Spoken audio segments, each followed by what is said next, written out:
So this is the Dasaita 10.2 inch universal model, which is slightly different from several of the other models they've got on there, the 7 inch, the 9 inch, but they're all pretty much the same hardware. It's just how the form factor that they use.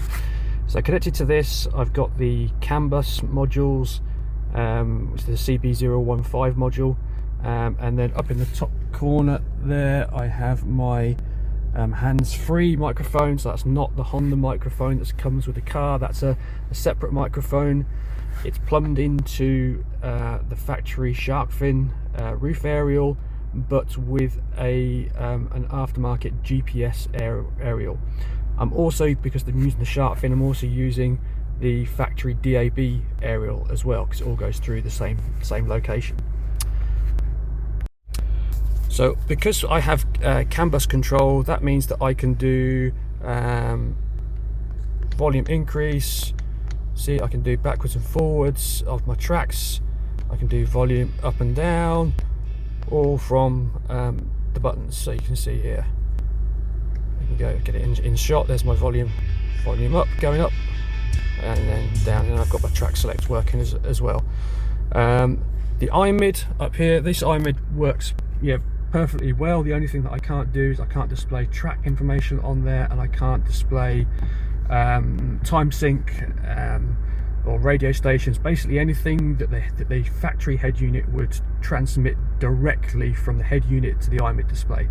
And that's purely because there's a single wire connector on the back of the factory unit which does not have an aftermarket equivalent, and even if it did, there's no software and there's no proprietary Honda software on this head unit to allow it to transmit that information.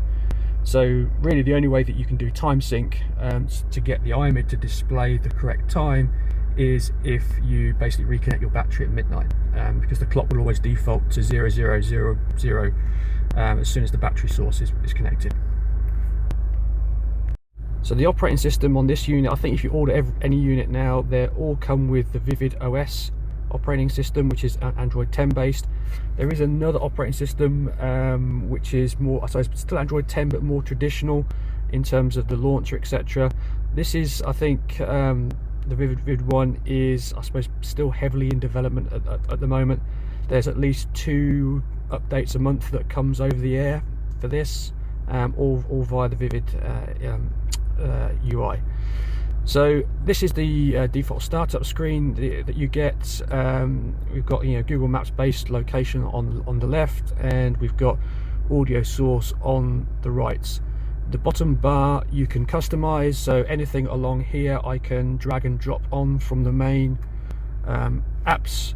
So I can take anything from here and drag it onto that bar, and vice versa. The only one that you can't do is the home button. So this has to stay there, you cannot take that off. The shortcut menu here gives you screen brightness, audio source, and then you can get into I suppose the Vivid customization, which is display. We can do desktop, change the style of desktop, different card layout, the over-the-air software updates. So I can come in here and check to see if there's anything else there. I'm on the latest update, so that's fine.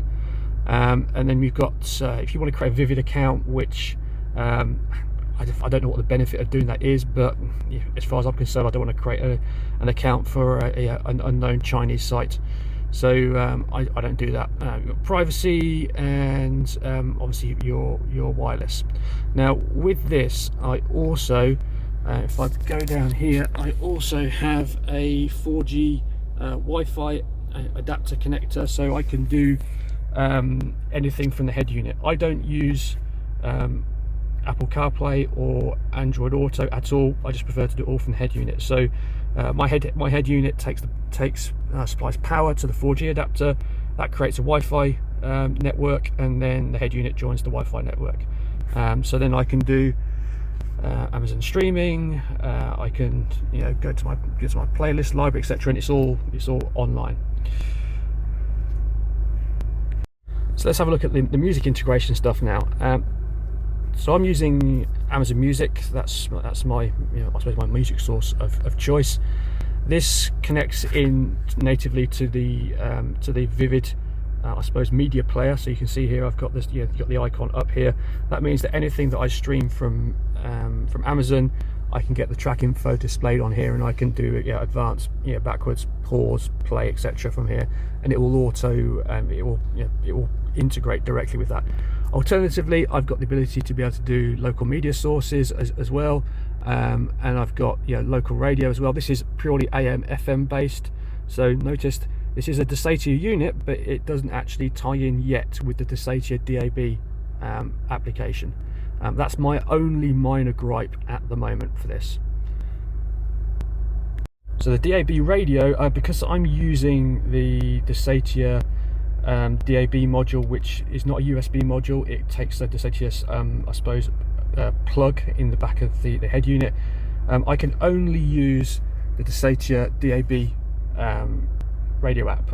If you want to use something like Nav Radio Plus, then you need to use a USB based DAB module, and that's purely because the Nav Radio etc. doesn't understand the Dasaita proprietary hardware. So you can see here, I've got all my stations. There's no problem at all. This works fine. I've been using this for a year. It's great. Take a look at the audio, which is obviously one of the big benefits of this unit, is you want a better sound.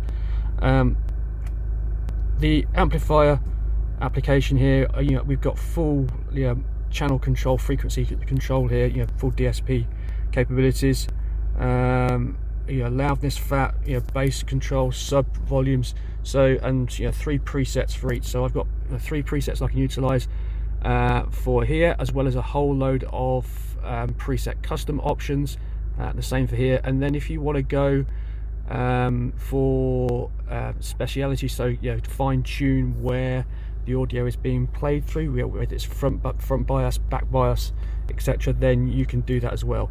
Alternatively, there's the speciality one, where you can influence the decibel bias for front, rear, etc., via customized faders.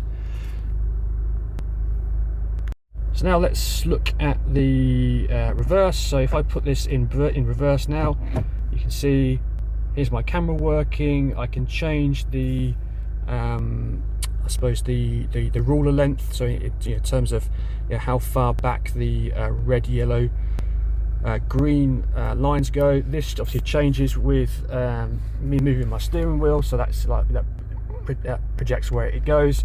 And that's pretty much as simple as it gets. I also have, you can see there on the icon there, if I open a door, I've got full integration with door controls, so I can see which doors are open, which ones are closed. If I want to, I could also map through things like, if I do heater controls up and down, it will also display that on an overlay as well over the screen, but it really serves no purpose for this, because obviously I'm displaying that information directly below in the OEM controls.